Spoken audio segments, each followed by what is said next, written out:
This is Dr. Tony Nader. He's a global authority on the science of consciousness and human potential. Let me tell you a little bit about him. Dr. Nader is a medical doctor trained at Harvard University and Massachusetts Institute of Technology, where he earned his Ph.D. in neuroscience, whose training includes internal medicine, psychiatry, and neurology.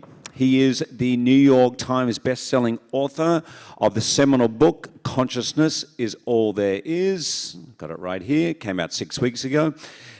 He's also the head of the global Transcendental Meditation Organization, succeeding Maharishi Mahesh Yogi, and is dedicated to advancing the understanding of consciousness through both scientific and spiritual lenses. Please welcome, ladies and gentlemen, Dr. Tony Nader.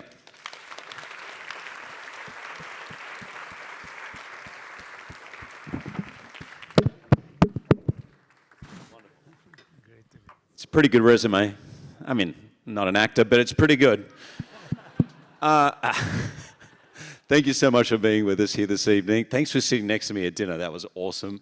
I'm thrilled for you guys to hear Tony speak. And is it just me, but Tony's been meditating for how long have you been meditating, Tony?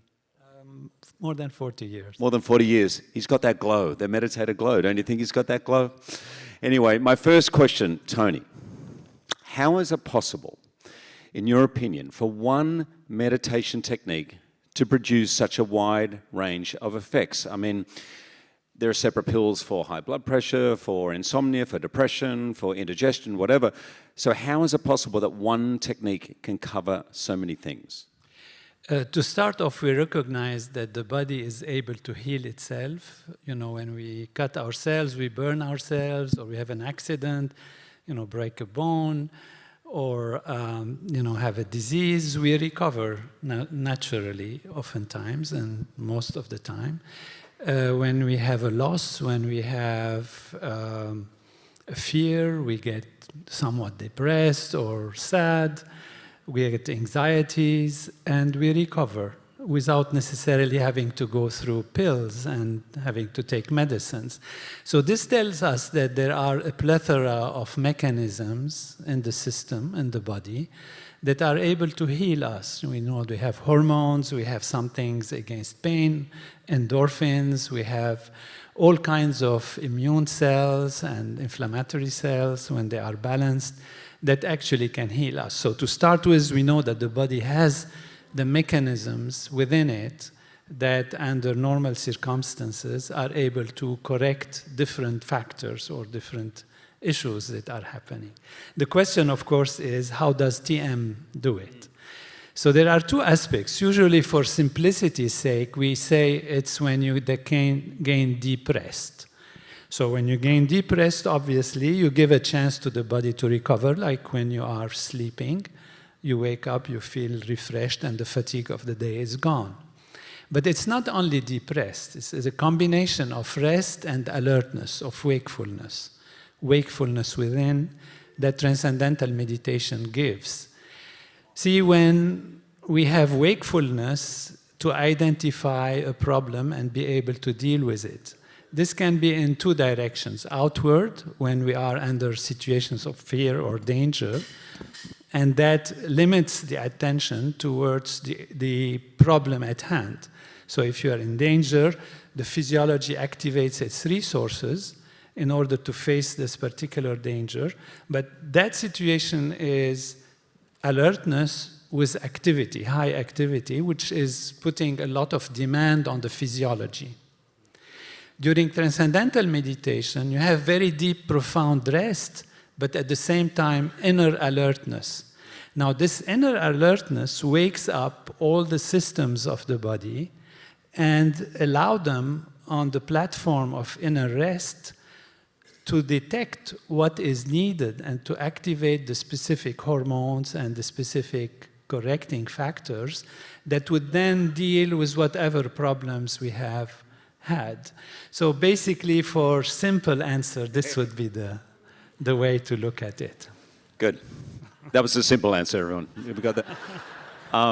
Okay. The title of your book, I was having a chat with Bob Costas. He said, just go lead in with a nice, easy question. So I'm going to, a nice, easy one for you. Tony, the title of your book is Consciousness is All There Is. So what is consciousness? How's that, Bob? Good? Good, thanks. Well, consciousness in a simple way is what allows us to be conscious. To be conscious is the ability to be aware of internal phenomena and outside phenomena, and our thoughts, our feelings, etc. So we can take a few aspects of consciousness, which is a very multifaceted reality of our existence. And we can say, for example, consciousness is awareness or has awareness. So we are aware of our feelings, we are aware of our thoughts, we are aware of our environment, and that is part of consciousness. Consciousness also has a quality of subjectivity, which means you have your own personal consciousness. You cannot tell that anybody here is conscious. You know, they might be fooling us all. But that is because it's very personal, very subjective, something which is not available through the senses for the outside to observe on an outside value. So that's why we call it a very subjective experience. Consciousness also has a value of intentionality, which means my hopes, my desires, my will, my freedom, what do I do? All of this is happening in consciousness. Consciousness also has the aspect of the sense of self. I am something. Who am I? I have a name, I have a situation, I have a circumstance. Now, if you want to appreciate really the value of consciousness, you just imagine what it is like if you don't have consciousness. So imagine you are in deep anesthesia. What does it matter if you are the wealthiest man, the most loved person, the richest woman in the universe, or whatever values that we give in our life? If you are in deep anesthesia, they mean nothing to you. So the meaning of life disappears when consciousness disappears. So consciousness is very fundamental. And there are different levels of consciousness. So it's not one thing. You can be in coma, and the body is actually conscious of some level, very minimal.